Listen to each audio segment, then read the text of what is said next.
Welcome guys, जेके loan job channel में आपका बहुत बहुत स्वागत है। सब्सक्राइब कीजिए जेके लोन जॉब चैनल को और पाइए रोजाना non stop daily multiple choice question physics chemistry biology के, जो कि आपके entrance exam point of view से बहुत ही ज़्यादा इंपॉर्टेंट है।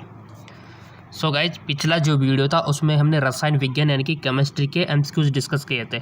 काफ़ी सारे क्वेश्चन आपके लिए बनाने होते हैं, काफ़ी सारा टाइम लगता है, बट आपका सपोर्ट जो लाइक हमें मिलता है उसकी कुछ अलग ही बात है। ठीक है, चलिए शुरू कर लेते हैं। हम रसायन विज्ञान तो हमने कर लिया, अब भौतिक विज्ञान शुरू करते हैं। और क्वेश्चन बहुत ज़्यादा अच्छे हैं, इसमें हमने न्यूमेरिकल भी आपके लिए प्रिपेयर कर रखे। अनुप्रस्थ तरंगों का उत्पादन में होता है, किस में होता है? Transverse wave are produce in. अनुप्रस्थ तरंगों का उत्पादन में होता है, किस में होता है? सिर्फ ठोसों में, सिर्फ द्रवों एवं गैसों में, सिर्फ गैसों एवं ठोसों में, सिर्फ ठोसों द्रवों एवं गैसों में? बताइए, अनुप्रस्थ तरंगों का उत्पादन में होता है सिर्फ ठोसों में। ठीक है, सिर्फ ठोसों में होता है गाइज अनुप्रस्थ तरंगों का उत्पादन। एक होती है अनुदैर्घ्य रे, ठीक है, एक होती है अनुप्रस्थ। बढ़ो आगे, अच्छे अच्छे क्वेश्चन है गाइज, जो लेवल ये रहेगा आपके एंट्रेंस एग्जाम का। ठीक है, बिल्कुल भी आपको नहीं घबराना है। एक आदमी एक समतल दर्पण के सामने, समतल दर्पण जानते हो, आपके जो घर में लगा हुआ होता है जिसमें आप अपनी शक्ल देखते हो, वो होता है समतल दर्पण। जानना चाहिए उत्तल दर्पण, अवतल दर्पण, समतल दर्पण, गोलीय दर्पण। ठीक है, क्लियर होना चाहिए चीज़ें। समतल दर्पण के सामने 12 मीटर की दूरी पर खड़ा है, वह अपनी छवि से 5 मीटर की दूरी रहना चाहता है, तो उसे दर्पण की ओर कितनी दूर चलना आवश्यक है? प्रकाश वाला चैप्टर आपने फिजिक्स में पढ़ा होगा।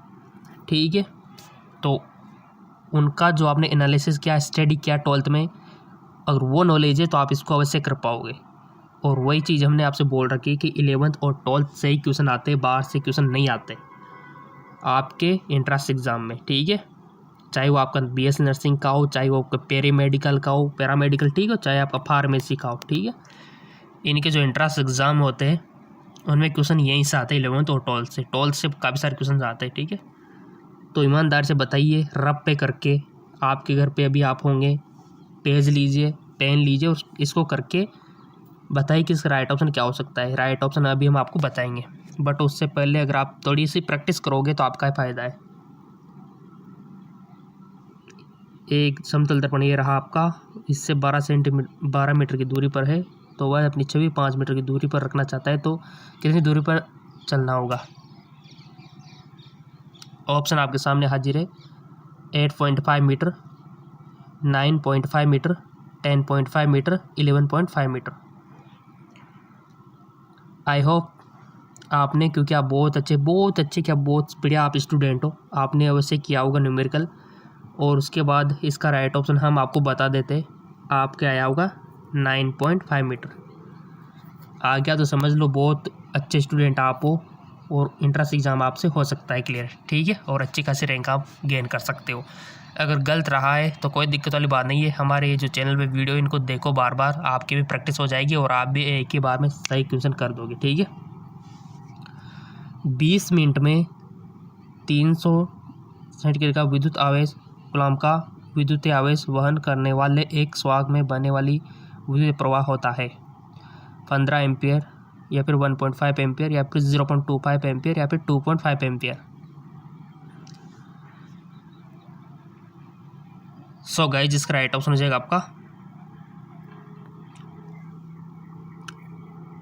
0.25 एम्पियर। ठीक है,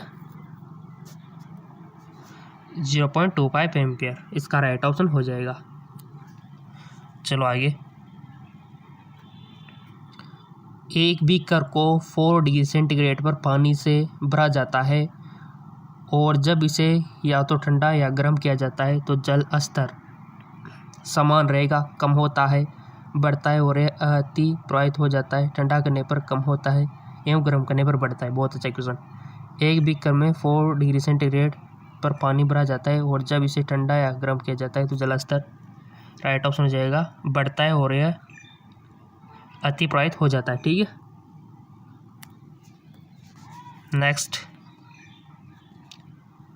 अगर बारिश की एक बूंद अंतिम वेग के साथ उदक रूप से नीचे की ओर गिरती है तो उस पर लगने वाला कुल बल कितना होगा?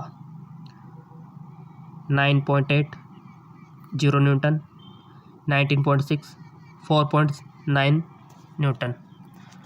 ईमानदार से बताइए इसका आंसर क्या हो सकता है।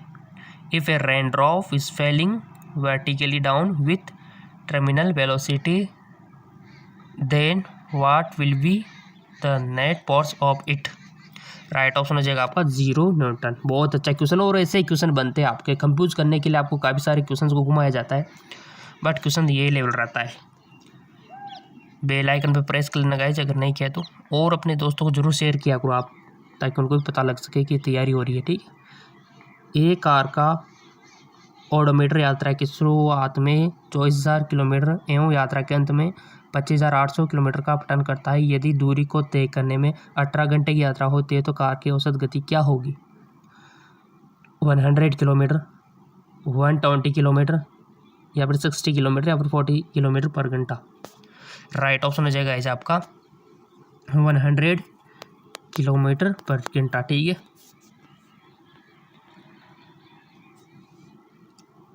अगला क्वेश्चन, 40 किलोग्राम वजन वाला एक लड़का 4 मिनट पर सेकंड के वेग से चलता है, उसका समय कितना होगा।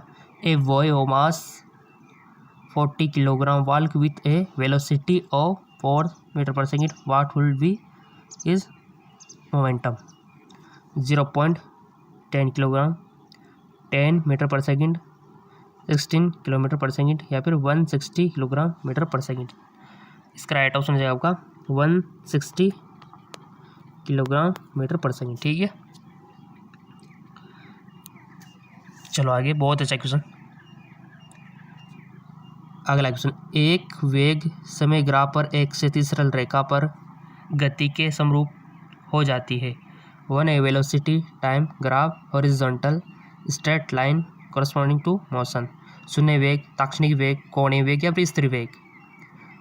एक वेग समय ग्राफ पर एक क्षैतिज सरल रेखा पर गति के समरूप हो जाती है। पहले तो आप बताओ इसका आंसर क्या होगा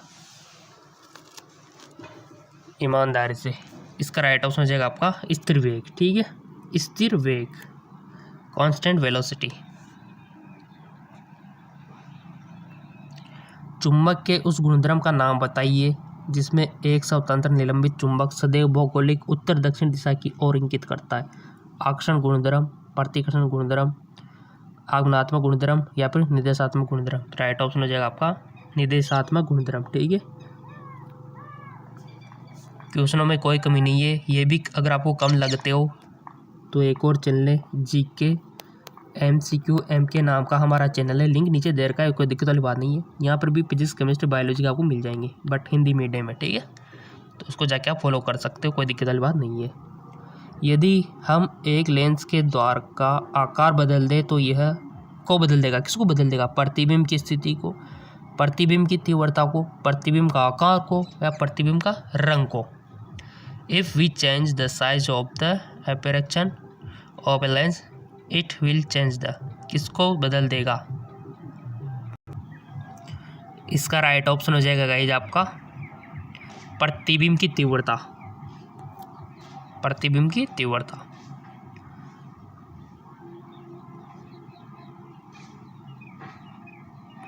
अगला question,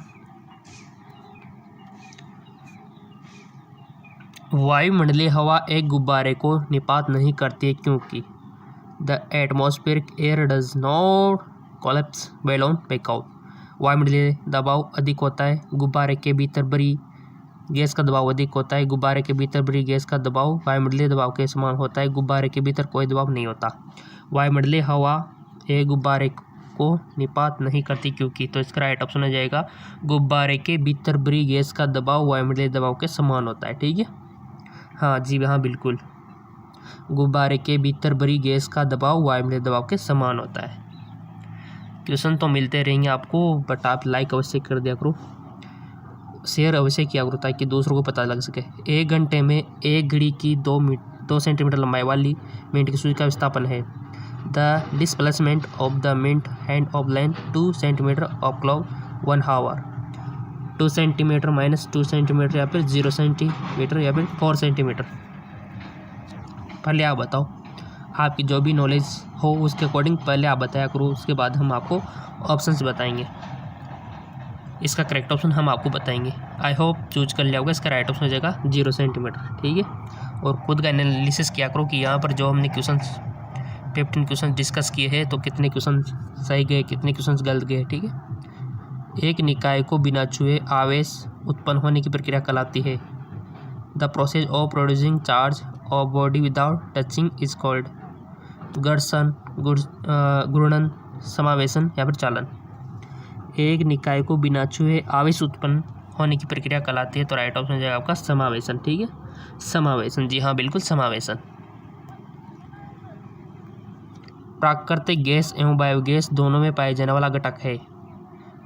the compound found both in natural gas and biogas, ethanol, propanol, methane या मेथेनॉल। राइट ऑप्शन हो जाएगा आपका मीथेन, ठीक है। और जैसा कि हमने आपसे बोल रखा है कि PDF लिंक वगैरह जो हम कोई भी पोस्ट डालेंगे तो हम आपको इंस्टाग्राम और फेसबुक पे शेयर कर देंगे लिंक, ठीक है। और इंस्टाग्राम फेसबुक का लिंक भी नीचे दे रखा है डिस्क्रिप्शन में, फॉलो कर लेना अगर नहीं किया है तो। केपलर का दूसरा नियम पर आधारित है। Kepler second law is based on रैखिक संवेग संरक्षण, ऊर्जा संरक्षण, कोणीय संवेग संरक्षण, रैखिक एवं कोणीय संवेग संरक्षण। बहुत अच्छे क्वेश्चन है गाइज, बहुत ही विज्ञान बहुत ही अच्छी है, बहुत ही इसको इतना हार्ड नहीं समझना चाहिए। बहुत ही विज्ञान एक तरह से तो सबसे इजी बहुत ही विज्ञान ही है, ठीक है। क्योंकि इसमें जो हम दुनिया में चीज़ें देखते हैं भारी भारी चीज़ें उन्हीं की बात होती है। जबकि आपने रसायन विज्ञान में देखा होगा जो चीज़ें हमने कभी नहीं देखी, परमाणु उनकी चर्चा होती है, इलेक्ट्रॉन, ठीक है। बट बहुत ही विज्ञान में जो हैवी मेटल से उनकी बातें होती है, मशीनरी की बातें होती है, ठीक है। तो आप कल्पना भी कर सकते हो।